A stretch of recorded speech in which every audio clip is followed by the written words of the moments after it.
വിശപ്പിന്റെ വേദന അനുഭവിച്ചിട്ടുള്ള ആരെങ്കിലും ഈ സദസ്സിലുണ്ടോ? ഒരുപക്ഷെ ഇവിടെ കൂടിയിരിക്കുന്ന നമ്മളിൽ ചിലർക്കെങ്കിലും നമ്മുടെ ജീവിതയാത്രയിൽ എപ്പോഴെങ്കിലും ഒരുപക്ഷെ നമ്മുടെ കുട്ടിക്കാലത്തോ മറ്റേതെങ്കിലും സാഹചര്യങ്ങളിലൊക്കെ ഈ വിശപ്പിന്റെ വേദനയോട് മല്ലിടേണ്ടി വന്നിട്ടുണ്ടാകാം, അല്ലെ? എന്തിനും നമ്മൾ ജീവിക്കുന്ന ഈ പാറശാല പ്രദേശത്തെ കുറിച്ച് തന്നെ നമ്മൾ ചിന്തിക്കുകയാണെങ്കിൽ ഒരു കാലഘട്ടത്തിൽ 1970-80 കാലഘട്ടങ്ങളിലൊക്കെ നമ്മുടെ ഈ പ്രദേശത്തും ദാരിദ്ര്യം ഉണ്ടായിരുന്നു. ഒരു നേരത്തെ ഭക്ഷണത്തിന് പോലും ബുദ്ധിമുട്ടിയിരുന്ന കുടുംബങ്ങൾ ഈ പ്രദേശത്ത് തന്നെ ഉണ്ടായിരുന്നു. പക്ഷെ അത്തരം സ്ഥിതിക്കൊക്കെ മാറ്റം വന്നു, അല്ലെ? പലർക്കും വിദ്യാഭ്യാസം ലഭിച്ചു. വിദ്യാഭ്യാസം കിട്ടിയപ്പോൾ അതനുസരിച്ചുള്ള ജോലികൾ കിട്ടി. ജോലി കിട്ടിയപ്പോൾ ജീവിത സാഹചര്യങ്ങൾക്ക് മാറ്റം വന്നു. ഒരുപക്ഷെ നമ്മൾ ഇന്നത്തെ കുട്ടികളോട് ഈ വിശപ്പിന്റെ വേദനയെ കുറിച്ച് ചോദിച്ചു കഴിഞ്ഞാൽ ഒരുപക്ഷെ അവർക്കത് മനസ്സിലാവണമെന്നില്ല. കാരണം അവരത് അനുഭവിച്ചിട്ടില്ല. നമ്മുടെ പാറശാല പ്രദേശത്ത് നിന്ന് ഒരു പരിധിവരെ നമുക്ക് ദാരിദ്ര്യം നിർമ്മാർജ്ജനം ചെയ്യാൻ സാധിച്ചിട്ടുണ്ട്, അല്ലെ? എങ്കിലും ലോകത്തിന്റെ അവസ്ഥ അങ്ങനെയല്ല. ഈ 21ാം നൂറ്റാണ്ടിലും ലോകത്തിലെ പല രാജ്യങ്ങളിലും കടുത്ത ദാരിദ്ര്യമാണ് ആളുകൾ അനുഭവിച്ചുകൊണ്ടിരിക്കുന്നത്. പ്രത്യേകിച്ചും ചില രാജ്യങ്ങൾ, എത്യോപ്യ, സൊമാലിയ, സുഡാൻ, മാലി തുടങ്ങിയ രാജ്യങ്ങളിൽ ഇന്നും ആളുകൾ കടുത്ത ദാരിദ്ര്യം അനുഭവിച്ചുകൊണ്ടിരിക്കുകയാണ്. അവിടങ്ങളിലെ ആളുകൾ അനുഭവിക്കുന്ന ദാരിദ്ര്യത്തിന്റെ കാഠിന്യം മനസ്സിലാക്കണമെന്നുണ്ടെങ്കിൽ നിങ്ങൾ ഈ ചിത്രത്തിലേക്ക് നോക്കിയാൽ മതി. സൗരങ്ങളെ, ഈ ചിത്രം കാണുമ്പോൾ നിങ്ങൾക്ക് എന്താണ് തോന്നുന്നത്? സങ്കടവും വിഷമവും ഭയവും ഒക്കെ തോന്നുന്നുണ്ടോ? ഇപ്പൊ നമ്മൾ കാണുന്ന ഈ ചിത്രം ഇതാരെങ്കിലും വരച്ച ചിത്രമല്ല.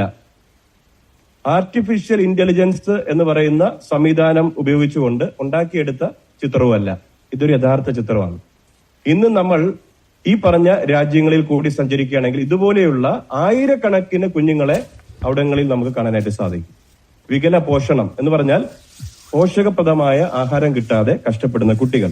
ഒരു കണക്ക് പറയുന്നതനുസരിച്ച് ലോക ജനസംഖ്യയിൽ ഏകദേശം 35 കോടി ആളുകളാണ് കടുത്ത ദാരിദ്ര്യം അനുഭവിക്കുന്നത്. എക്സ്ട്രീം പോവർട്ടി 35 കോടി ആളുകൾ. ഇനിയും ഓരോ വർഷവും ഇതുപോലെ വികല പോഷണം നിമിത്തം മരിക്കുന്ന കുട്ടികളുടെ സംഖ്യ നമ്മൾ നോക്കുകയാണെങ്കിൽ 31 ലക്ഷം കുട്ടികളാണ് ഓരോ വർഷവും ആഹാരം കിട്ടാതെ മരിക്കുന്നത്. എന്ന് പറഞ്ഞാൽ ഓരോ 10 സെക്കൻഡിലും ഒരു കുട്ടി വീതം ലോകത്തിൽ ആഹാരം കിട്ടാതെ മരിക്കുന്നു. എത്ര ദാരുണമാണ്, അല്ലേ? സൗരങ്ങളെ, നമ്മൾ എന്തിനാണ് ഇപ്പൊ ഈ ക്ഷാമത്തെക്കുറിച്ച്, ഈ വിശപ്പിനെ കുറിച്ച് ഇവിടെ ചിന്തിക്കുന്നത്? നമുക്കറിയാം 35 കോടി ആളുകളാണ് ലോകത്തിൽ കടുത്ത ദാരിദ്ര്യം അനുഭവിക്കുന്നതെങ്കിൽ ഈ ലോകത്തിൽ ജീവിക്കുന്ന 813 കോടി 10 ലക്ഷം ആളുകൾ ഇതിലും ഭയജനകമായ ഒരു ദാരിദ്ര്യത്തെ, ഒരു വിശപ്പിനെ, ഒരു ക്ഷാമത്തെ അഭിമുഖീകരിച്ചുകൊണ്ടിരിക്കുകയാണ്. എന്താണ് ആ വിശപ്പ്? എന്താണ് ആ ദാരിദ്ര്യം? അതറിയാനായിട്ട് ദയവായി എല്ലാ സഹോദരങ്ങൾക്കും എന്നോടൊപ്പം നിങ്ങളുടെ ബൈബിൾ ആമോസ് പ്രവാചകന്റെ പുസ്തകത്തിലേക്ക് തുറക്കാൻ സാധിക്കും. ആമോസ് 8-ാം അധ്യായത്തിന്റെ 11-ാം വാക്യത്തിലേക്ക് ദയവായി എന്നോടൊപ്പം നിങ്ങൾക്ക് ആ ഭാഗം പരിശോധിക്കാം. ആമോസ് പ്രവാചകന്റെ പുസ്തകം 8-ാം അധ്യായം അതിന്റെ 11-ാമത്തെ വാക്യം. അവിടെ നമുക്ക് ആ വിശപ്പിനെ കുറിച്ച് കാണാൻ കഴിയും. അവിടെ വായിക്കുന്നത് ഇങ്ങനെയാണ്: പരമാധികാരിയായ യഹോവ പ്രഖ്യാപിക്കുന്നു, ഇതാ ഞാൻ ദേശത്ത് ക്ഷാമം അയക്കുന്ന നാളുകൾ വരുന്നു. ആഹാരമില്ലാത്തത് കൊണ്ടുള്ള ക്ഷാമമല്ല, വെള്ളത്തിനായുള്ള ദാഹവുമല്ല, പകരം യഹോവയുടെ വചനം കേൾക്കാനില്ലാത്തത് കൊണ്ടുള്ള ക്ഷാമം. ഇവിടെ ഒരു പ്രത്യേക തരം ക്ഷാമത്തെ കുറിച്ച് നമ്മൾ വായിക്കുന്നു, അല്ലെ? ഇവിടെ പറയുന്നു യഹോവയുടെ വചനം കേൾക്കാനില്ലാത്തത് കൊണ്ടുള്ള ക്ഷാമം. എന്ന് പറഞ്ഞാൽ എന്താണ്? ആത്മീയമായ ക്ഷാമം. വാസ്തവത്തിൽ ലോകത്തിലെ ബഹുഭൂരിപക്ഷം ആളുകളും ഇത്തരത്തിൽ ക്ഷാമം അനുഭവിക്കുന്ന ഒരു കാലഘട്ടത്തിലാണ് നമ്മൾ ജീവിക്കുന്നത്. ഈ ആത്മീയ ക്ഷാമം എന്ന് പറഞ്ഞാൽ എന്താണ്? എന്താണ് ഈ ആത്മീയ ക്ഷാമം? നമുക്കറിയാം, മനുഷ്യൻ സൃഷ്ടിക്കപ്പെട്ടിരിക്കുന്ന എന്തിനു വേണ്ടിയിട്ടാണ്? നമ്മൾ എന്തിനാണ് ദൈവം ഉണ്ടാക്കിയത്? ദൈവത്തെ ആരാധിക്കാനാണ്, അല്ലെ? മൃഗങ്ങൾക്ക് ദൈവത്തെ ആരാധിക്കാനുള്ള കഴിവില്ല. പക്ഷെ ദൈവത്തെ ആരാധിക്കാനുള്ള ആഗ്രഹം നമുക്ക് എല്ലാവർക്കും ഉണ്ട്. ഈ ആഗ്രഹം തൃപ്തിപ്പെടുത്താനായിട്ട് ആളുകൾ എന്ത് ചെയ്യുന്നു? ആളുകൾ ഓടിക്കൊണ്ടിരിക്കുകയാണ്, അല്ലെ? പല മതങ്ങളിലേക്കും പല സ്ഥാപനങ്ങളിലേക്കും നെട്ടോട്ടം ഓടിക്കൊണ്ടിരിക്കുകയാണ്. പക്ഷെ എവിടെ പോയാലും യഥാർത്ഥത്തിൽ അവരുടെ ആത്മീയ ആവശ്യങ്ങൾ തൃപ്തിപ്പെടുത്താൻ അവർക്ക് സാധിക്കുന്നുണ്ടോ? സാധിക്കുന്നില്ല എന്നുള്ളതാണ് സങ്കടകരമായ സംഗതി. എന്ന് പറഞ്ഞാൽ നമ്മൾ ചില കടകളുടെ മുമ്പിലൊക്കെ ഒരു ബോർഡ് എഴുതി വെച്ചിരിക്കുന്നത് കണ്ടിട്ടുണ്ടായിരിക്കും, അല്ലെ? ഇവിടെ ബിരിയാണി ലഭിക്കും. ഇപ്പൊ ബിരിയാണി കിട്ടുമെന്ന് വിചാരിച്ച് നമ്മുടെ കടയിൽ കയറി കൈയെല്ലാം കഴുകി ഭക്ഷണം കഴിക്കാൻ വന്നിരുന്നു. പക്ഷെ കൊണ്ട് വിളമ്പിയത് ബിരിയാണി ആയിരുന്നില്ല, കഞ്ഞിയായിരുന്നു. അതും ഇന്നലത്തെ കഞ്ഞിയായിരുന്നു. എന്ന് പറഞ്ഞതുപോലെ പലതും പ്രതീക്ഷിച്ചാണ് ആളുകൾ എങ്ങോട്ട് പോകുന്നത്, ഇന്ന് ലോകത്തിലെ മതങ്ങളിലേക്ക് പോകുന്നത്. പക്ഷെ അവർക്കൊന്നും ഇവരുടെ ആത്മീയ വിശപ്പിനെ ശമിപ്പിക്കാൻ സാധിക്കുന്നില്ല. നിസ്സാരം ഒരു 2 വയസ്സുള്ള കുട്ടിക്ക് ക്യാൻസർ രോഗം വരുന്നു. എന്തുകൊണ്ട് ക്യാൻസർ രോഗം വന്നു, എന്തുകൊണ്ട് ദൈവം അത് തടഞ്ഞില്ല എന്ന് ചോദിച്ചാൽ മതനേതാക്കന്മാർക്ക് ഉത്തരം കൊടുക്കാൻ സാധിക്കുന്നില്ല. ചില വിലാപ ഭവനങ്ങളിലേക്ക് പോകുമ്പോൾ ഒരുപക്ഷെ നിങ്ങൾ കണ്ടിട്ടുണ്ടായിരിക്കും, ചില ആളുകള് വാവിട്ട് നിലവിളിക്കുകയാണ്, ദൈവം എന്റെ മകനെ എടുത്തു, ദൈവം എന്റെ മകളെ എടുത്തു, നീ നിനക്ക് വേറെ ആരെയും കിട്ടിയില്ലേ, എന്റെ മകനെ മാത്രമേ കിട്ടിയുള്ളൂ എന്നൊക്കെ അവർ നിലവിളിച്ച് വിലപിക്കുന്നവർ കാണാൻ സാധിക്കും. എന്തുകൊണ്ടാണ്? അവരൊക്കെ ഓരോ മതങ്ങളിൽ വിശ്വസിക്കുന്നവരാണ്, പക്ഷെ അവരുടെ മതങ്ങൾ പറഞ്ഞു കൊടുത്തിട്ടില്ല യഥാർത്ഥ സത്യം. അതുകൊണ്ട് ലോകത്തിലെ ആളുകൾ ഇന്ന് ആത്മീയ ദാരിദ്ര്യം അനുഭവിച്ചുകൊണ്ടിരിക്കുകയാണ്. അതിനർത്ഥം ലോകത്തിലുള്ള സകല ആളുകളും ആത്മീയ ദാരിദ്ര്യത്തിലാണെന്നാണോ? ലോകം മുഴുവൻ എല്ലാവരും ഈ ദാരിദ്ര്യം അനുഭവിച്ചുകൊണ്ടിരിക്കുന്നു എന്നർത്ഥമുണ്ടോ? അങ്ങനെ അർത്ഥമാക്കുന്നില്ല. എന്തുകൊണ്ടാണ്? ഇത് മനസ്സിലാക്കാൻ നമുക്ക് മറ്റൊരു ചിത്രം കാണാം. നമ്മൾ നേരത്തെ കണ്ട ചിത്രത്തിന്റെ നേരെ ഓപ്പോസിറ്റ് ആണ്, അല്ലെ? ഇവിടെ നമുക്ക് എന്ത് കാണാൻ കഴിയും? സുലഭമായ സമൃദ്ധമായ ആഹാരം അവരുടെ മുമ്പിലുണ്ട്. അവരുടെ മുഖങ്ങളിലേക്ക് നോക്കുക, വളരെ സന്തോഷത്തോടെ അവരത് ആസ്വദിക്കുന്നു. സൗരങ്ങളെ, ഇങ്ങനെ ഒരു കൂട്ടം ജനത്തെക്കുറിച്ച് ബൈബിളിൽ പറയുന്നുണ്ട്. ലോകത്തിലെ ആളുകൾ ആത്മീയമായ ദാരിദ്ര്യം അനുഭവിക്കുമ്പോൾ മറുവശത്ത് ഒരു ചെറിയ കൂട്ടം ആളുകൾ, ഒരു 90 ലക്ഷത്തോളം വരുന്ന ആളുകൾ സമൃദ്ധമായ ആത്മീയ ആഹാരം കഴിക്കുന്നു. ആരാണവർ? അതറിയാനായിട്ട് നമുക്ക് യെശയ്യാ പ്രവാചകന്റെ പുസ്തകത്തിലേക്ക് നമ്മുടെ ബൈബിൾ തുറക്കാം. യെശയ്യാ പ്രവാചകന്റെ പുസ്തകം 65-ാം അധ്യായം. എല്ലാ സഹോദരങ്ങൾക്കും എന്നോടൊപ്പം ആ ഭാഗം പരിശോധിക്കാം. യെശയ്യാ 65-ാം അധ്യായത്തിന്റെ 13-14 വാക്യങ്ങളിൽ ആരാണ് ഈ ജനം എന്ന് നമുക്ക് അവിടെ വായിച്ചെടുക്കാൻ സാധിക്കും. അവിടെ വായിക്കുന്ന ഇങ്ങനെയാണ്: പരമാധികാരിയായ യഹോവ ഇങ്ങനെ പറയുന്നു, എന്റെ ദാസന്മാർ ഭക്ഷിക്കും, നിങ്ങൾ വിശന്നിരിക്കും. എന്റെ ദാസന്മാർ കുടിക്കും, നിങ്ങൾ ദാഹിച്ചിരിക്കും. എന്റെ ദാസന്മാർ സന്തോഷിക്കും, നിങ്ങൾ അപമാനിതരാകും. എന്റെ ദാസന്മാർ ഹൃദയാനന്ദത്താൽ സന്തോഷിക്കും, നിങ്ങൾ ഹൃദയവേദനയാൽ നിലവിളിക്കും. മനസ്സ് തകർന്ന് നിങ്ങൾ വിലപിച്ച് കരയും. സഹോദരങ്ങളെ, ഇങ്ങനെ വിലപിച്ച് കരയുന്ന ആളുകളെയല്ലേ നമ്മളിന്ന് കണ്ടുകൊണ്ടിരിക്കുന്നത്. ഒരു പ്രത്യാശയും ഇല്ല. മതങ്ങളിലൊക്കെ വിശ്വസിക്കുന്നുണ്ട്, പക്ഷെ യഥാർത്ഥ ആശ്വാസം അവർക്ക് ലഭിക്കുന്നില്ല. പക്ഷെ ഇവിടെ പറയുന്നു, ഒരു കൂട്ടം ആളുകൾ, എന്റെ ജനം എന്ന് പറയുന്നത് ആരാണ്? യഹോവയാണ്. അപ്പൊ യഹോവയുടെ ജനം സമൃദ്ധമായ ആത്മീയ ആഹാരം കഴിക്കുന്നു. അവർ വളരെയധികം സന്തോഷത്തിലാണ്. ഈ ആത്മീയ ആഹാരം കഴിക്കുന്നവരുടെ കൂട്ടത്തിൽ ഇവിടെ കൂടി വന്നിരിക്കുന്ന നമ്മൾ ഓരോരുത്തരും ഉൾപ്പെടുന്നു, അല്ലെ? അത് നമ്മൾ എത്ര അധികം സന്തോഷിക്കുന്നു സൗരങ്ങളെ. ഇപ്പൊ നമ്മൾ ആ വ്യത്യാസം കണ്ടു, അല്ലെ?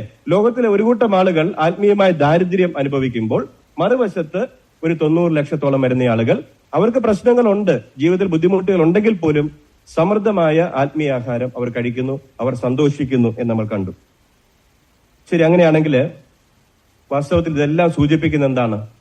യഹോവയാം ദൈവം നമ്മളെ എല്ലാവരെയും സ്നേഹിക്കുന്നു, അല്ലെ? നമ്മൾ ആദ്യത്തെ ഗീതത്തിൽ പാടിയതുപോലെ ദൈവത്തിന്റെ സ്നേഹത്തിന്റെ ഒരു ഭാഗമാണ് കരുതൽ എന്ന് പറയുന്നത്. ദൈവം മനുഷ്യരെ, നമ്മളെ ഭൗതികമായി മാത്രമല്ല ആത്മീയമായിട്ട് നമുക്ക് വേണ്ടി കരുതുന്നുണ്ട്.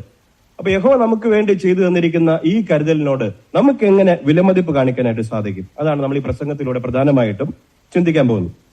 യഹോവ നമുക്ക് വേണ്ടി ചെയ്തു തന്നിരിക്കുന്ന ഈ കരുതലിനോട് നമുക്ക് വിലമതിപ്പ് തോന്നണമെങ്കിൽ നമ്മൾ ആദ്യം മനസ്സിലാക്കേണ്ട ഒരു സംഗതിയുണ്ട്. എങ്ങനെയാണ് യഹോവ നമുക്ക് വേണ്ടി കരുതുന്നത്? ഈ ആത്മീയ ഭക്ഷണം എങ്ങനെയാണ് യഹോവ നമുക്ക് വേണ്ടി തയ്യാറാക്കി തരുന്നത്? ഇത് പഠിക്കേണ്ടത് ആവശ്യമാണ്. നമ്മൾ ബൈബിൾ പരിശോധിക്കുകയാണെന്നുണ്ടെങ്കിൽ നമുക്ക് ഒരു കാര്യം വളരെ വ്യക്തമായി മനസ്സിലാക്കാൻ സാധിക്കും, അല്ലെ? സഭയുടെ ശിരസ് ആരാണ്? സഭയുടെ തല ആരാണ്? ഒരു സംശയമില്ല, യേശുക്രിസ്തുവാണ്. ഇപ്പൊ യേശുക്രിസ്തുവാണ് ദൈവജനത്തിന് തക്ക സമയത്തെ ആത്മീയ ആഹാരം കിട്ടുന്നു എന്ന് ഉറപ്പുവരുത്തുന്ന വ്യക്തി. യേശുക്രിസ്തു എന്ത് ക്രമീകരണമാണ് ചെയ്തിരിക്കുന്നത്? ഈ അന്ത്യകാലത്തെക്കുറിച്ച് ശിഷ്യന്മാർ യേശുവിന്റെ അടുത്ത് പോയി ചോദിക്കുന്നുണ്ട്. അന്ത്യകാലത്തിന്റെ അടയാളങ്ങളെ കുറിച്ച് ചോദിക്കുന്നുണ്ട്. നിന്റെ സാന്നിധ്യ കാലത്തെക്കുറിച്ച് ചോദിക്കുന്നുണ്ട്. അപ്പൊ യേശു അവർക്ക് കുറെ അടയാളങ്ങൾ പറഞ്ഞു കൊടുക്കുന്നു, അല്ലെ? ജനത ജനതയോടും രാജ്യം രാജ്യത്തോടും എതിർക്കും. ക്ഷാമവും ഭൂകമ്പങ്ങളും മഹാവ്യാധികളും അവിടെ ഉണ്ടാകും. ദൈവരാജ്യത്തിന്റെ സുവാർത്ത മുഴുഭൂമിയിലും പ്രസംഗിക്കപ്പെടും. കള്ളപ്രവാചകന്മാരും കള്ളക്രിസ്തുക്കളും എന്റെ പേരെടുത്ത് വന്ന് അത്ഭുതങ്ങളും അടയാളങ്ങളും കാണിക്കും. ഇതെല്ലാം നമ്മൾ കാണുന്നുണ്ട്, സംഭവിച്ചുകൊണ്ടിരിക്കുന്നു. ഇതോടൊപ്പം യേശു മറ്റൊരു കാര്യം കൂടി പറഞ്ഞു. അന്ത്യകാലത്ത് ദൈവം ചെയ്യുന്ന ഒരു ക്രമീകരണത്തെ കുറിച്ച് പറഞ്ഞു, ആത്മീയമായി തന്റെ ജനത്തെ പോഷിപ്പിക്കാൻ വേണ്ടി. എന്താണ് ആ ക്രമീകരണം? അതറിയുന്നതിനായിട്ട് ദയവായി നിങ്ങളുടെ ബൈബിൾ മത്തായി 24-ാം അധ്യായത്തിലേക്ക് നിങ്ങൾക്ക് തുറക്കാൻ സാധിക്കും. മത്തായി 24-ാമത്തെ അധ്യായം, അതിന്റെ 45 മുതൽ 47 വരെയുള്ള വാക്യങ്ങൾ പരിശോധിക്കാൻ കഴിയും. മത്തായി 24-ന്റെ 45 മുതൽ 47 അവിടെ വായിക്കുന്നത് ഇങ്ങനെയാണ്: വീട്ടു ജോലിക്കാർക്ക് തക്ക സമയത്ത് ഭക്ഷണം കൊടുക്കാൻ യജമാനൻ അവരുടെ മേൽ നിയമിച്ച വിശ്വസ്തനും വിവേകിയുമായ അടിമ ആരാണ്? ഏൽപ്പിച്ച ആ ജോലി അടിമ ചെയ്യുന്നതായി യജമാനൻ കാണുന്നെങ്കിൽ ആ അടിമയ്ക്ക് സന്തോഷിക്കാം. യജമാനൻ തന്റെ എല്ലാ സ്വത്തുക്കളുടെയും ചുമതല അയാളെ ഏൽപ്പിക്കും എന്ന് ഞാൻ സത്യമായി നിങ്ങളോട് പറയുന്നു. അപ്പൊ ഇവിടെ അന്ത്യകാലത്ത് ദൈവജനത്തെ പോഷിപ്പിക്കുന്നതിന് വേണ്ടി ഒരു ക്രമീകരണം യേശുക്രിസ്തു ചെയ്യുകയാണ്. എന്താണ്? ഇവിടെ ഒരാളെ നിയമിക്കുന്നു. ആരാണ്? വിശ്വസ്തനും വിവേകിയുമായ അടിമ. ഇത് ഏതെങ്കിലും ഒരു വ്യക്തിയാണെന്ന് നമുക്ക് ഒരുപക്ഷെ തോന്നിയേക്കാം. പക്ഷെ ഒരു വ്യക്തിയല്ല, ഒരു സംയുക്ത അടിമയാണ്. കാരണം യെശയ്യാ 43 അധ്യായത്തിന്റെ 10 വാക്യത്തിൽ യഹോവ തന്റെ ദാസന്മാരെ വിളിക്കുന്നത് നിങ്ങൾ എന്റെ ദാസൻ എന്നാണ് പറയുന്നത്. നിങ്ങൾ എന്ന് പറയുമ്പോൾ പ്ലൂറലാണ് അല്ലെ, ബഹുവചനമാണ്. പക്ഷെ നിങ്ങൾ എന്റെ ദാസനാണ് എന്ന് പറഞ്ഞതുപോലെ ഇതും ഒരു സംയുക്ത അടിമയാണ്. ഈ അടിമയെ ഉപയോഗിച്ചുകൊണ്ടാണ് ലോകവ്യാപകമായി ദൈവജനത്തെ യഹോവ പോഷിപ്പിക്കുന്നത്. ആരാണ് വിശ്വസ്തനും വിവേകിയുമായ അടിമ? ഈ അടിമയെ നമ്മൾ തിരിച്ചറിയണം. ആരാണ്? ക്രിസ്തുവിന്റെ സാന്നിധ്യ കാലത്ത് ആത്മീയ ഭക്ഷണം തയ്യാറാക്കി വിളമ്പുന്നതിൽ നേരിട്ട് ഉൾപ്പെട്ടിരിക്കുന്ന സ്വർഗീയ പ്രത്യാശയുള്ള അഭിഷിക്ത സഹോദരന്മാരുടെ ഒരു ചെറിയ കൂട്ടമാണ് വിശ്വസ്തനും വിവേകിയുമായ അടിമ. എന്ന് പറഞ്ഞാൽ, ഒറ്റ വാക്കിൽ പറഞ്ഞാൽ, യഹോവയുടെ സാക്ഷികളുടെ ഭരണസംഘമാണ് ഈ വിശ്വസ്തനും വിവേകിയുമായ അടിമ. ഈ ഭരണസംഘത്തെ ഉപയോഗിച്ചുകൊണ്ടാണ് ലോകവ്യാപകമായി എന്ത് ചെയ്യുന്നത്? ദൈവജനത്തിന് തക്ക സമയത്തെ ആത്മീയാഹാരം യേശുക്രിസ്തു നൽകുന്നത്. ഈ ചിത്രത്തിൽ നമ്മൾ കാണുന്നു അല്ലെ, അവിടെ നമുക്ക് യേശുക്രിസ്തുവിനെ കാണാം. യേശുക്രിസ്തുവിന് കീഴിൽ ഭരണസംഘമുണ്ട്. ഇപ്പോൾ ആ ഭരണസംഘത്തിൽ 11 അംഗങ്ങളുണ്ട്. അവരെ ഉപയോഗിച്ചുകൊണ്ട് ലോകവ്യാപകമായി ദൈവജനത്തിന് സമൃദ്ധമായ ആത്മീയാഹാരം ദൈവം കൊടുത്തുകൊണ്ടിരിക്കുന്നു എന്ന് നമുക്ക് കാണാൻ കഴിയും. ഇപ്പൊ നമ്മൾ യഹോവ ഉപയോഗിക്കുന്ന സരണിയെ കുറിച്ച് നമ്മൾ കണ്ടു അല്ലെ. വിശ്വസ്തനും വിവേകിയുമായ അടിമ എന്ന സരണിയെ ഉപയോഗിച്ചുകൊണ്ട് യഹോവ ആത്മീയമായി പോഷിപ്പിക്കുന്നു. സഹോദരങ്ങളെ, ഈ അന്ത്യകാലത്ത് നമ്മളെ പോഷിപ്പിക്കുന്നതിന് വേണ്ടി ദൈവം ഉപയോഗിക്കുന്ന ഏക സരണി അത് വിശ്വസ്തനും വിവേകിയുമായ അടിമയാണ്. യഹോവയുടെ സാക്ഷികളുടെ ഭരണസംഘമാണ് എന്ന വിശ്വാസം നിങ്ങൾക്കുണ്ടോ? എത്ര ശക്തമാണ് ആ വിശ്വാസം? നമുക്ക് നമ്മോട് തന്നെ ചോദിക്കാൻ സാധിക്കും. ശരി, അങ്ങനെയാണെങ്കിൽ ദൈവം നമുക്ക് വേണ്ടി കരുതുന്ന മറ്റു ചില വിധങ്ങളിലേക്ക് നമുക്ക് വരാൻ സാധിക്കും. ഏതെല്ലാം വിധങ്ങളിലാണ് ദൈവം നമുക്ക് വേണ്ടി കരുതുന്നത്? ദൈവം നമുക്ക് വേണ്ടി കരുതുന്ന പ്രധാനമായ 3 വിധങ്ങൾ നമ്മൾ കാണാൻ പോവുകയാണ്. ഒന്നാമത്തെ വിധം, ദൈവം നമുക്ക് വേണ്ടി കരുതുന്ന ഒന്നാമത്തെ വിധം ദൈവവചനമായ ബൈബിളാണ്. ഈ ബൈബിൾ സ്നേഹപൂർവ്വം ദൈവം നമുക്ക് നൽകി തന്ന ഒരു സമ്മാനമാണ്. മുഴുവൻ മനുഷ്യവർഗത്തിനും വേണ്ടിയിട്ടുള്ള ഒരു സമ്മാനമാണ് ബൈബിൾ. ബൈബിൾ എത്ര ഭാഷകളിലുണ്ടെന്ന് അറിയാമോ? പൂർണ്ണമായോ ഭാഗികമായോ 3000-ഓളം ഭാഷകളിൽ ബൈബിൾ ലഭ്യമാണ്. ഈ ബൈബിൾ ഇല്ലാത്ത ഒരു ലോകത്തെ കുറിച്ച് നമുക്ക് ചിന്തിക്കാൻ സാധിക്കുമോ സഹോദരങ്ങളെ? ഈ ലോകത്ത് ബൈബിൾ ഇല്ല, എന്തായിരിക്കുമായിരുന്നു നമ്മുടെ അവസ്ഥ? ദൈവത്തെക്കുറിച്ചോ, ദൈവത്തിന്റെ ഉദ്ദേശത്തെക്കുറിച്ചോ, ദൈവരാജ്യത്തെക്കുറിച്ചോ, ഭാവിയെക്കുറിച്ചോ എന്തെങ്കിലും പഠിക്കാൻ സാധിക്കുമായിരുന്നോ? ഒന്നും പഠിക്കാൻ കഴിയുമായിരുന്നില്ല. തീർച്ചയായും ബൈബിൾ ദൈവത്തിന്റെ സമ്മാനം തന്നെയാണ്. ബൈബിൾ ലഭിച്ചതിലൂടെ നമ്മിൽ പലർക്കും ജീവിതത്തിൽ അർത്ഥം കണ്ടെത്താൻ സാധിച്ചിരിക്കുന്നു അല്ലെ. ജീവിതത്തിന്റെ ഉദ്ദേശം എന്താണെന്ന് മനസ്സിലാക്കാൻ സാധിച്ചിരിക്കുന്നു. പലരുടെയും ജീവിതത്തെ സ്വാധീനിക്കാൻ ഈ ബൈബിളിന് സാധിച്ചിരിക്കുന്നു. അങ്ങനെ സ്വാധീനിച്ച ചില സഹോദരങ്ങളെയാണ് നമ്മൾ ഈ ചിത്രത്തിൽ കാണുന്നത്. ഈ താഴെ കാണുന്ന 3 സഹോദരങ്ങൾ അവർ യഹോവയുടെ സാക്ഷികളിലെ സഭയിൽ സേവിക്കുന്ന മൂപ്പന്മാരാണ്. അവരുടെ കൈവശം നിങ്ങൾക്ക് ബൈബിൾ കാണാൻ സാധിക്കും അല്ലെ. എന്നാൽ ഈ 3 സഹോദരങ്ങളും സത്യം പഠിക്കുന്നതിന് മുൻപ് അവരുടെ അവസ്ഥയാണ് മുകളിൽ കാണിച്ചിരിക്കുന്നത്. വളരെ കുത്തഴിഞ്ഞ അധാർമിക പ്രവർത്തനങ്ങൾ നടത്തിയ, മയക്കുമരുന്നും കഞ്ചാവും ഒക്കെ വിറ്റുകൊണ്ടിരുന്ന അക്രമാസക്തരായ വ്യക്തികളായിരുന്നു. ബൈബിൾ പഠിച്ചതിലൂടെ അവർ പുതിയ വ്യക്തിത്വം ധരിക്കാൻ അവരെ സാധിച്ചിരിക്കുന്നു അല്ലെ. ഇതുപോലെ ലക്ഷക്കണക്കിന് ആളുകളെ സ്വാധീനിക്കാൻ ദൈവവചനമായ ബൈബിളിന് സാധിച്ചിരിക്കുന്നു. ഇനി ദൈവം നമുക്ക് വേണ്ടി കരുതുന്ന രണ്ടാമത്തെ ക്രമീകരണം എന്താണ്? അത് പരിശുദ്ധാത്മാവാണ്. യേശുക്രിസ്തു ഭൂമിയിലായിരുന്നപ്പോ ഒരിക്കൽ പറഞ്ഞു, ദോഷികളായ നിങ്ങളുടെ മക്കൾക്ക് നല്ല സമ്മാനങ്ങളെ കൊടുക്കാൻ നിങ്ങൾക്കറിയാമെങ്കിൽ സ്വർഗസ്ഥനായ നിങ്ങളുടെ പിതാവ് തന്നോട് ചോദിക്കുന്നവർക്ക് പരിശുദ്ധാത്മാവിനെ എത്രയധികം കൊടുക്കും. ദൈവം ആർക്കാണ് പരിശുദ്ധാത്മാവിനെ കൊടുക്കുന്നത്? പ്രവൃത്തികൾ 5-ാം അധ്യായത്തിന്റെ 32-ാം വാക്യത്തിൽ പറയുന്നു, ദൈവം തന്നെ അനുസരിക്കുന്നവർക്ക് കൊടുക്കുന്ന പരിശുദ്ധാത്മാവ് എന്ന് നമ്മളവിടെ വായിക്കുന്നു.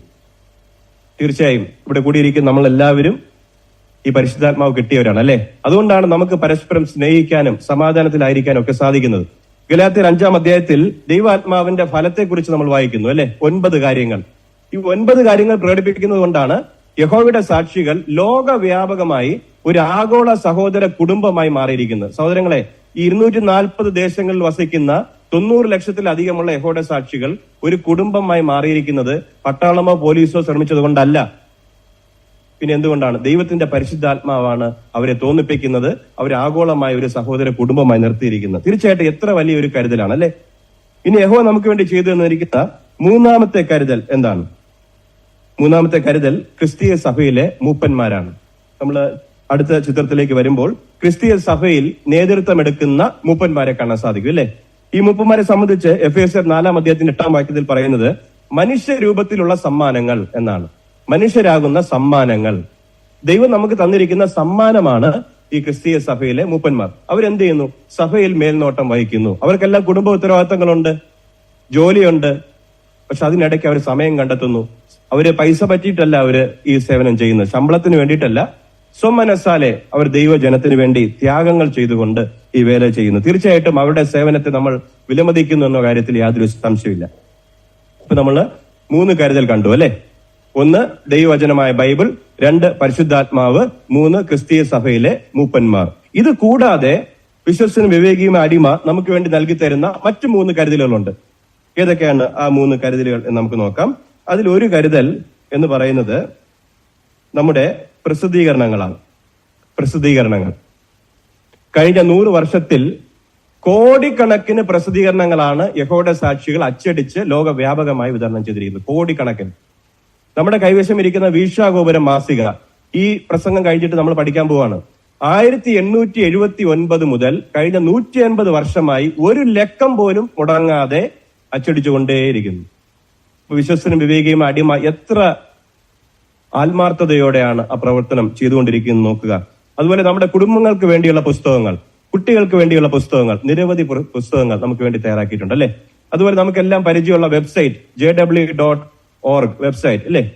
1108 ഭാഷകൾ ലഭ്യമാണ്. സഹോദരങ്ങളെ, ലോകത്തിലേക്ക് വെച്ച് ഏറ്റവും കൂടുതൽ ഭാഷകളിൽ തർജ്ജിമ ചെയ്യപ്പെട്ടിട്ടുള്ള വെബ്സൈറ്റ് യഹോവയുടെ സാക്ഷികളുടെ വെബ്സൈറ്റ് ആണ്. ഒരു അതിശയം തോന്നുന്നില്ലേ? എത്ര അത്ഭുതകരമായിട്ടാണ് യഹോവ നമുക്ക് വേണ്ടി കരുതുന്നത്. തീർച്ചയായിട്ടും ആ കരുതലിനെ നമ്മൾ വിലമതിക്കുന്നു. അതുപോലെ JW ലൈബ്രറി ആപ്ലിക്കേഷൻ, ഇതെല്ലാം യഹോവ നമുക്ക് തരുന്ന കരുതലുകളാണ്. യഹോവ നമുക്ക് വേണ്ടി ചെയ്തു തന്നിരിക്കുന്ന അടുത്ത കരുതൽ എന്ന് പറയുന്നത് നമ്മുടെ മീറ്റിങ്ങുകളും കൺവെൻഷനുകളും ഒക്കെയാണ്, സമ്മേളനങ്ങളാണ്. സഹോദരങ്ങളെ, കഴിഞ്ഞ വർഷം ലോകത്തിൽ 6000-ഓളം കൺവെൻഷനുകളാണ് നടത്തപ്പെട്ടത്. 6000-ഓളം കൺവെൻഷനുകൾ. ആലോചിച്ച് നോക്കുക. ഇപ്പൊ നമ്മുടെ തൊട്ടടുത്ത് തന്നെ ഒരു കൺവെൻഷൻ വരാൻ പോവുകയാണ് അല്ലെ. 3 ദിവസത്തെ കൺവെൻഷൻ നവംബർ 7, 8, 9 തീയതികളിൽ തിരുവനന്തപുരം കാര്യവട്ടത്തുള്ള ഗ്രീൻഫീൽഡ് ഇന്റർനാഷണൽ സ്റ്റേഡിയത്തിന്റെ തൊട്ടടുത്തുള്ള ട്രാവൻകൂർ ഇന്റർനാഷണൽ കൺവെൻഷൻ സെന്ററിൽ വെച്ച് നടത്തപ്പെടാൻ പോവുകയാണ്. ശുദ്ധ ആരാധന എന്ന വിഷയത്തിലാണ്. സൗരങ്ങളെ, ഈ കൺവെൻഷനൊക്കെ കൂടാൻ വേണ്ടി നമ്മൾ അമേരിക്കയിലോ ജപ്പാനിലോ ഒക്കെ പോകേണ്ട കാര്യമുണ്ടോ? അവിടെ നടത്തപ്പെടുന്ന അതേ കൺവെൻഷൻ തന്നെയാണ് ഇവിടെ നമ്മൾ കൂടാൻ പോകുന്നത്. അവിടെ ഇംഗ്ലീഷിലാണെങ്കിൽ ഇവിടെ നമ്മൾ മലയാളത്തിലാണ്. അവിടെ 3 ദിവസമാണെങ്കിൽ ഇവിടെ 1 ദിവസമല്ല.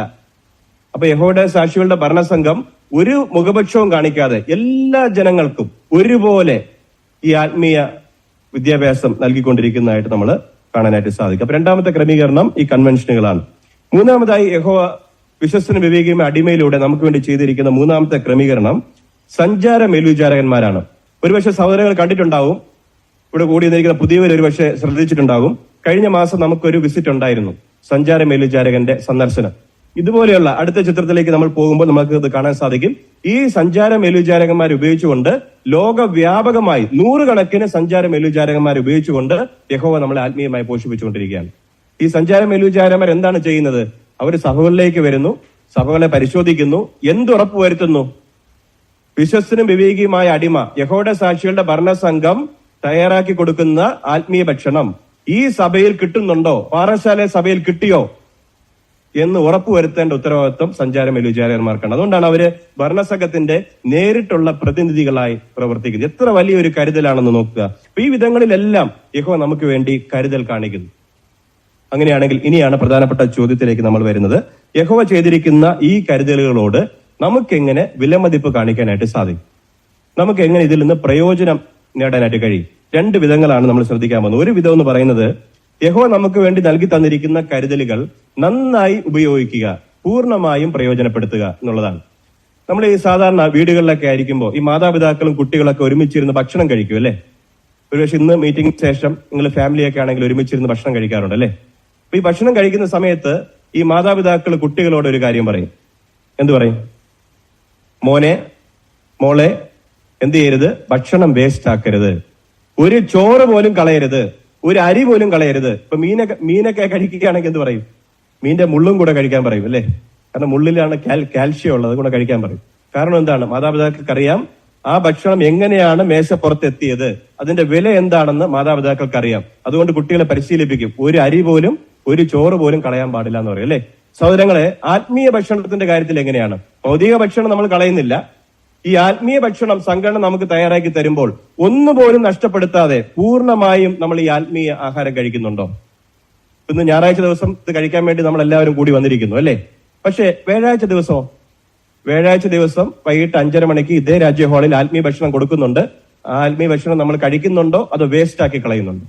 നമുക്ക് സ്വയം നമ്മോട് തന്നെ ചോദിക്കാൻ സാധിക്കും. ഇനി അതുപോലെ നമ്മുടെ പ്രസിദ്ധീകരണങ്ങൾ ധാരാളം നൽകി തന്നിട്ടുണ്ട് അല്ലെ. ഇതൊക്കെ നമ്മൾ വായിക്കുന്നുണ്ടോ അതോ വീട്ടിൽ നമ്മൾ പൊടിയടിക്കാൻ വേണ്ടി മാത്രം സൂക്ഷിക്കുന്നു? JW ലൈബ്രറി ആപ്ലിക്കേഷൻ ഫോണിലൊക്കെ ഇൻസ്റ്റാൾ ചെയ്തിട്ടുണ്ട്. പക്ഷെ ഞായറാഴ്ച മീറ്റിംഗ് വരുമ്പോൾ മാത്രം വീക്ഷാപൂര മാസിക നോക്കാൻ വേണ്ടി മാത്രം അത് ഓണാക്കുന്നു. അങ്ങനെയാണോ? അതോ നമ്മൾ എല്ലാ ദിവസവും അത് പരിശോധിച്ച് നോക്കുന്നുണ്ടോ? പുതിയ അപ്ഡേറ്റ് ഒക്കെ നമ്മൾ നോക്കുന്നുണ്ടോ? നമുക്ക് നമ്മോട് തന്നെ ചോദിക്കാനായിട്ട് സാധിക്കും. ഇനി അതുപോലെ തന്നെ നമുക്കറിയാം വരാനിരിക്കുന്ന കൺവെൻഷൻ അല്ലെ, 3 ദിവസത്തെ കൺവെൻഷനാണ്. ഈ 3 ദിവസത്തെ കൺവെൻഷനിൽ ഒരു പരിപാടി പോലും നഷ്ടപ്പെടുത്താതെ അവിടെ ആയിരിക്കാൻ നമ്മൾ ശ്രമിക്കുമോ? അത് നമ്മൾ വേസ്റ്റ് ആക്കും. യഹോവയുടെ സംഘടന വളരെ കഷ്ടപ്പെട്ടാണ് ഈ വിദ്യാഭ്യാസ പരിപാടി, ഇതുപോലുള്ള കൺവെൻഷനുകൾ സംഘടിപ്പിക്കുന്നത്. അപ്പൊ അങ്ങനെയാണെങ്കിൽ ഈ കൺവെൻഷൻ നമുക്കറിയാം വെള്ളിയാഴ്ച ദിവസം ഇത് ആരംഭിക്കും അല്ലെ. രാവിലെ 9:20 സംഗീതം ആരംഭിക്കും. ആ സംഗീതം ആരംഭിക്കുന്നത് മുതൽ ഞായറാഴ്ച ദിവസം പരിപാടി അവസാനിക്കുന്നത് വരെ എന്ന് പറഞ്ഞാൽ 3:45 ഞായറാഴ്ച പരിപാടി അവസാനിക്കുന്നത്. അതുവരെ ഒരൊറ്റ പരിപാടി പോലും വേസ്റ്റ് ആക്കാതെ നമ്മൾ അവിടെ ആയിരിക്കും. ഒരുപക്ഷെ അങ്ങനെ ആയിരിക്കണമെന്നുണ്ടെങ്കിൽ നമ്മുടെ ഭാഗത്ത് ചില ത്യാഗങ്ങൾ ചെയ്യേണ്ടി വരും. വെള്ളിയാഴ്ച ദിവസം ജോലിയുള്ളവർ ലീവ് എടുക്കേണ്ടതായിട്ട് വരും അല്ലെ. മറ്റു പല കാര്യങ്ങൾക്കും വെച്ച സമയമായിരിക്കും, അത് വേണ്ടെന്ന് വെക്കേണ്ടതായിട്ട് വന്നേക്കാം. പക്ഷെ നമ്മൾ അങ്ങനെ ചെയ്യാൻ തയ്യാറാവുമോ? നമുക്കറിയാം ലോകത്തിലെ ആളുകൾ പോലും തങ്ങൾക്ക് എന്തെങ്കിലും പ്രയോജനം കിട്ടും എന്നറിയുമ്പോൾ അവരെന്ത് ചെയ്യും? അതിനുവേണ്ടി ചില ത്യാഗങ്ങളൊക്കെ ചെയ്യാൻ തയ്യാറാവും അല്ലെ. നമുക്ക് ഇങ്ങനെയൊന്ന് ചിന്തിക്കാം. ഈ ഗവൺമെന്റ് സർക്കാർ ഈ വരുന്ന തിങ്കളാഴ്ച രാവിലെ 9 വൈകിട്ട് 5 ഇടയ്ക്ക് റേഷൻ കാർഡുള്ള എല്ലാവർക്കും സൗജന്യ കിറ്റ് കൊടുക്കുകയാണ്. ഫ്രീ ആണ്, സൗജന്യമാണ്. 10 കിലോ അരിയുണ്ട്, 10 കിലോ ഗോതമ്പ്, 5 കിലോ പഞ്ചസാര, പിന്നെ മറ്റു പല അവശ്യ സാധനങ്ങളൊക്കെ ഉള്ള കിറ്റ് കൊടുക്കുകയാണ്. സൗകര്യങ്ങൾ നമ്മൾ എന്ത് ചെയ്യും? ഒരുപക്ഷെ ലീവ് എടുത്തു പോയി നിൽക്കും അല്ലെ. അവിടെ പോയി നോക്കിയപ്പോഴാണ് നീണ്ട ഒരു ക്യൂ കാണുന്നു. എന്നാ പിന്നെ വീട്ടിൽ പോവാം എന്ന് ചിന്തിക്കോ? വെയിലാണെങ്കിലും മഴയാണെങ്കിലും ഒന്നും ഒരു പ്രശ്നമല്ല, കിറ്റ് വാങ്ങിയിട്ടുള്ള കാര്യം. സാറിന് സൗജന്യമായിട്ടാണ് 10 കിലോ അരി തരുന്നത്, പഞ്ചസാര സൗജന്യമാണ് അല്ലെ. അതിനുവേണ്ടി ചില ത്യാഗങ്ങളൊക്കെ ചെയ്ത് അവിടെ പോയി ക്യൂ നിൽക്കും. സൗകര്യങ്ങളെ യഹോവ നമുക്ക് തരാൻ പോകുന്നത് എന്താണ്? ഫ്രീ ആയിട്ട് 10 കിലോ പഞ്ചസാര, 10 കിലോ അരി അല്ലെങ്കിൽ ഗോതമ്പാണോ തരാൻ പോകുന്നത്? യഹോവ നമുക്ക് തരാൻ വേണ്ടി പോകുന്നത്, ഫ്രീ ആയിട്ട് തരാമെന്ന് വാഗ്ദാനം ചെയ്തിരിക്കുന്നത് അനന്തമായ ജീവിതമാണ്. പർദീസ ഭൂമിയിലെ നിത്യജീവനാണ്. ആ നിത്യജീവന്റെ വചനങ്ങൾ കേൾക്കാനാണ് യഹോവ വിളിച്ചിരിക്കുന്നത്. അപ്പൊ ആ വിളിക്കുന്ന സമയത്ത് നമ്മൾ പോകാതിരുന്നാലോ? അതിനർത്ഥം എന്താണ്? നമുക്ക് അതിനോട് യാതൊരു വിലമതിപ്പുമില്ല എന്ന് സൂചിപ്പിക്കും അല്ലെ. അപ്പൊ അതുകൊണ്ട് നമുക്ക് എന്ത് ചെയ്യേണ്ടിയിരിക്കുന്നു? ത്യാഗങ്ങൾ ചെയ്തിട്ട് പോലും നമ്മൾ എന്ത് ചെയ്യണം? ഇത്തരം പരിപാടികൾക്ക് പോകാൻ നമ്മൾ തയ്യാറാകണം. അങ്ങനെ ത്യാഗങ്ങൾ ചെയ്യുന്ന ചില സഹോദരങ്ങളുടെ ചിത്രങ്ങളാണ് നമ്മളവിടെ കാണുന്നത്. ആഫ്രിക്കൻ രാജ്യങ്ങളിൽ ഭക്ഷണത്തിന് പോലും ബുദ്ധിമുട്ടുന്ന വേളയിൽ ഈ സഹോദരങ്ങൾ, മുകളിൽ കാണുന്ന സഹോദരങ്ങൾ 3 ദിവസം നടന്നാണ് കൺവെൻഷൻ സ്ഥലത്ത് പോകുന്നത്. താഴെ കാണുന്ന സഹോദരങ്ങൾ കുട്ടികളെയൊക്കെ കൊണ്ട് വള്ളത്തിലും വല്ല ബുദ്ധിമുട്ടി മഴയും നനഞ്ഞ് കൺവെൻഷൻ സ്ഥലത്തേക്ക് പോകുന്നു. സഹോദരങ്ങളെ, നമുക്ക് ഇതിന്റെ ഒന്നും ആവശ്യമില്ല അല്ലെ. എല്ലാ സൗകര്യങ്ങളും നമുക്കുണ്ട്. അങ്ങനെയാണെങ്കിൽ നമ്മൾ എത്ര അധികം ത്യാഗങ്ങൾ ചെയ്യാൻ തയ്യാറാകണം?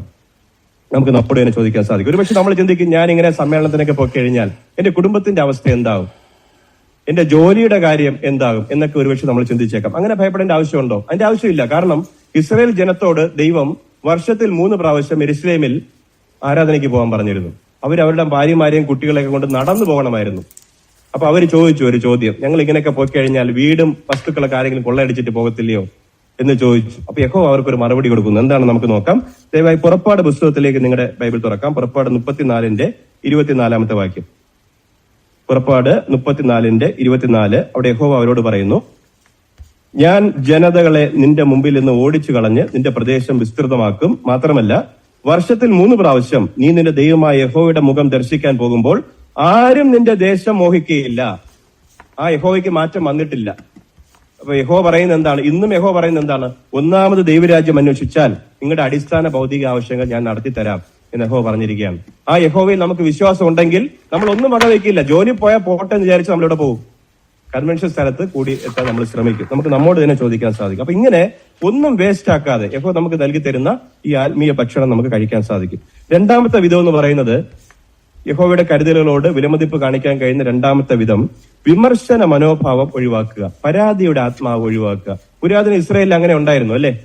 അവരെ വാഗ്ദത്ത ദേശത്തേക്ക് നയിക്കുന്ന സമയത്ത് ഇസ്രായേൽ ജനം മോശയ്ക്കും അഹരോനുമെതിരെ മത്സരിച്ചു, പിറുപിറുത്തു. യഹോവ അവർക്ക് മന്ന എന്ന് പറഞ്ഞൊരു ഭക്ഷണം കൊടുത്തിരുന്നു. ആ മന്നയോട് അവർക്ക് പുച്ഛമായിരുന്നു, വെറുക്കപ്പെട്ട ഭക്ഷണമായിട്ടാണ് അവർ കണ്ടിരുന്നത്. സൗരങ്ങളെ, യഹോവയുടെ സംഘടന നമുക്ക് നൽകി തരുന്ന പുതിയ പുതിയ അപ്ഡേറ്റ്സ് ഒക്കെ കാണുമ്പോൾ നമുക്ക് അതേ മനോഭാവമാണോ? അതിനെക്കുറിച്ച് പരാതി പറയുന്നുണ്ടോ? സഹോദരങ്ങളുടെ അടുക്കൽ പോയിട്ട് ഇതൊന്നും നമുക്ക് ഇവിടെ ബാധകമായ കാര്യങ്ങളല്ല എന്ന് നിഷേധാത്മകമായിട്ട് സംസാരിക്കുന്നുണ്ടോ? നമുക്ക് നമ്മോട് തന്നെ ചോദിക്കാൻ കഴിയും. ഇനി അതുപോലെ നമുക്കറിയാം, ക്രിസ്തീയ സഭയിൽ നമ്മളെ മേൽനോട്ടം വഹിക്കാനായിട്ട് യഹോവ മൂപ്പന്മാരെ ആക്കി വെച്ചിട്ടുണ്ട്, അല്ലെ? ഈ മൂപ്പന്മാരോടുള്ള നമ്മുടെ മനോഭാവം എന്താണ്? ഒരു പക്ഷേ ഒരു മൂപ്പൻ ബൈബിളിന്റെ അടിസ്ഥാനത്തിൽ നമുക്കൊരു ഉപദേശം തരുന്നു. നമ്മൾ ആ ഉപദേശം സ്വീകരിക്കുമോ? അതോ ആ മൂപ്പന്റെ കുറവുകളിലേക്ക് നോക്കുമോ? ആ മൂപ്പന് ബലഹീനതയുണ്ട്, തെറ്റുകളുണ്ട്, ആ തെറ്റിലേക്കായിരിക്കും നോക്കുന്നത്? അതോ അദ്ദേഹം തരുന്ന ബൈബിൾ തത്വം എനിക്ക് ബാധകമാണോ? അതാണ് നമ്മൾ ചിന്തിക്കുന്നത്. നമുക്ക് നമ്മോട് തന്നെ ചോദിക്കാൻ സാധിക്കും, അല്ലെ? നമ്മൾ എപ്പോഴും അവരുടെ നല്ല വശങ്ങളിലേക്ക് നമുക്ക് ശ്രദ്ധിക്കാൻ കഴിയും. ഇത് മനസ്സിലാക്കാനായിട്ട് നമുക്കൊരു ഉദാഹരണം ചിന്തിക്കാം. ഇപ്പൊ നിങ്ങൾ ഒരു വീട്ടില് ഒറ്റയ്ക്കാണ് താമസിക്കുന്നത്, ഒറ്റയ്ക്ക് അകപ്പെട്ടു പോയി ഒരു വീട്ടിൽ താമസിക്കുന്നു. ഒറ്റയ്ക്ക് താമസിക്കുന്ന സമയത്ത് ഒരു ദിവസം രാവിലെ നിങ്ങൾ ഉറക്കം എഴുന്നേറ്റപ്പോൾ നിങ്ങൾ ന്യൂസ് കേൾക്കുകയാണ്, ഇവിടെ ഒരു മിന്നൽ ഹർത്താലാണ് എന്ന് പറഞ്ഞു കഴിഞ്ഞാൽ ഹർത്താലിന് കടകളില്ല, ബസ്സൊന്നും ഓടത്തില്ല, ആകപ്പാടെ ബുദ്ധിമുട്ടിയ ഒരു അവസ്ഥ. വീട്ടിലാണെങ്കിൽ ഭക്ഷണവും. അപ്പൊ ഒരുവിധം കഷ്ടപ്പെട്ട് ബ്രേക്ക്ഫാസ്റ്റ് കഴിച്ചു. ഉച്ചയായപ്പോഴേക്കും നന്നായിട്ട് വിശക്കുന്നുണ്ട്, ഒരു രക്ഷയില്ല. അങ്ങനെ ഇരിക്കുമ്പോഴാണ് നിങ്ങളുടെ ഒരു അയൽവാസി നിങ്ങൾക്ക് വേണ്ടി കഷ്ടപ്പെട്ട് അദ്ദേഹത്തിന്റെ വീട്ടിൽ നിങ്ങളുടെ ബുദ്ധിമുട്ട് മനസ്സിലാക്കി ഭക്ഷണം തയ്യാറാക്കി അദ്ദേഹം നിങ്ങളുടെ വീട്ടിലേക്ക് വന്നു, നിങ്ങളുടെ വീടിനകത്ത് കയറി നിങ്ങളുടെ മേശപ്പുറത്ത് ഭക്ഷണം കൊണ്ടുവച്ചു. ഇപ്പൊ എന്ത് തോന്നുന്നു? നമുക്ക് വളരെ സന്തോഷം തോന്നുന്നു, അദ്ദേഹത്തോട് വളരെ സ്നേഹം തോന്നുന്നു, അല്ലെ? അങ്ങനെ ഇരിക്കുന്ന സമയത്താണ് നമ്മൾ പതുക്കെ താഴേക്കൊന്ന് നോക്കിയപ്പോ ഈ ആള് ചെരുപ്പിട്ടിട്ടാണ് വീടിനകത്ത് കയറിയിരിക്കുന്നത്. പുറത്തുള്ള ചെളിയൊക്കെ ചവിട്ടി അകത്ത് കയറ്റി വന്നിരിക്കുന്നു. ഉടനെ നമ്മൾ കടക്ക് പുറത്തെന്ന് പറഞ്ഞ് അയാളെ ആക്രോശിക്കും, അയാളോട് പോകാൻ പറയുമോ? ഒന്നും പ്രശ്നമല്ല, അല്ലെ? അദ്ദേഹം കീറിയ ഡ്രസ് ഇട്ടാലും കുഴപ്പമില്ല, ഇനിയിപ്പോ ചെരുപ്പ് ഇടുകയോ ഇടാതിരുന്നാലും ഒന്നും പ്രശ്നമില്ല, നമുക്കുള്ള ഭക്ഷണം അദ്ദേഹം തന്നിരിക്കുന്നു, അല്ലെ? അതിനെ പ്രതി നമ്മൾ ആ നല്ല വശത്തിലേക്ക് നോക്കൂ, അല്ലെ?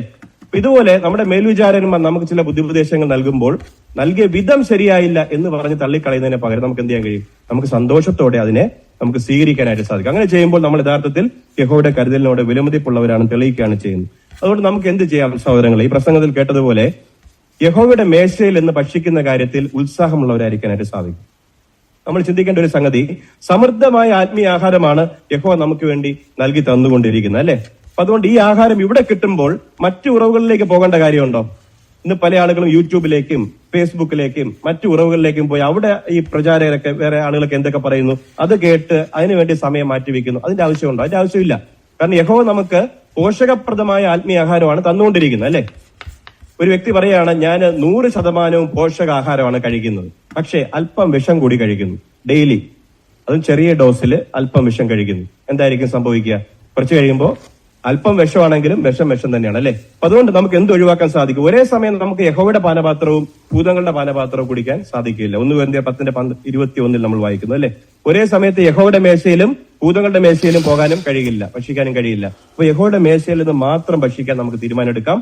ലോകവ്യാപകമായി നമ്മൾ കണ്ടതുപോലെ ഒരു 90 ലക്ഷം ആളുകളെ യഹോവ ഇന്ന് പഠിപ്പിക്കുന്നു. സകല ജനതകളിലും, അടുത്ത ചിത്രത്തിൽ നമ്മൾ കാണുന്നു, സകല ജനതകളിലും ഭാഷകളിലും ഗോത്രങ്ങളിലും വംശങ്ങളിലും നിന്നുള്ള ആളുകളെ യഹോവ ലോകവ്യാപകമായി കൂട്ടിച്ചേർത്തുകൊണ്ട് ആഗോളമായി അവരെ പഠിപ്പിക്കുന്നു, ഒരു സഹോദര കുടുംബമാക്കി മാറ്റുന്നു. ഇവരെല്ലാവരും ഒരുപോലെ ആരിൽ ആശ്രയിക്കുന്നു? യഹോവയിൽ ആശ്രയിക്കുന്നു.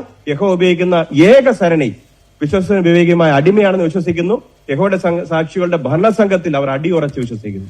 അവരോടൊപ്പം നമുക്ക് ആയിരിക്കാനായിട്ട് സാധിക്കും. ഇനിയും യഹോവ നമുക്ക് വേണ്ടി ധാരാളം കരുതലുകൾ നൽകി തരും. അത് ഭക്ഷിക്കാൻ നമുക്ക് തയ്യാറായിരിക്കാനായിട്ട് സാധിക്കും. അതുകൊണ്ട് നമുക്ക് ഇപ്പോൾ എന്ത് ചെയ്യാൻ കഴിയും? നമുക്ക് അവസാനമായിട്ട് സങ്കീർത്തനം 145 15 മുതൽ 18 വരെയുള്ള വാക്യങ്ങൾ വായിച്ചു നോക്കാം.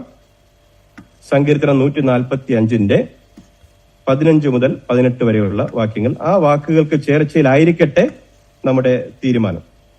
സങ്കീർത്തനം 145 15 മുതൽ 18. ഈ വാക്കുകൾ മനസ്സിൽ പിടിച്ചുകൊണ്ട് നമുക്ക് ഈ പ്രസംഗം ഉപസംഹരിക്കാം. എല്ലാ കണ്ണുകളും പ്രതീക്ഷയോടെ അങ്ങയെ നോക്കുന്നു. അങ്ങ് തക്ക കാലത്ത് അവർക്ക് ആഹാരം നൽകുന്നു. അങ്ങ് കൈ തുറന്ന് ജീവനുള്ളതിന്റെ എല്ലാം ആഗ്രഹം തൃപ്തിപ്പെടുത്തുന്നു.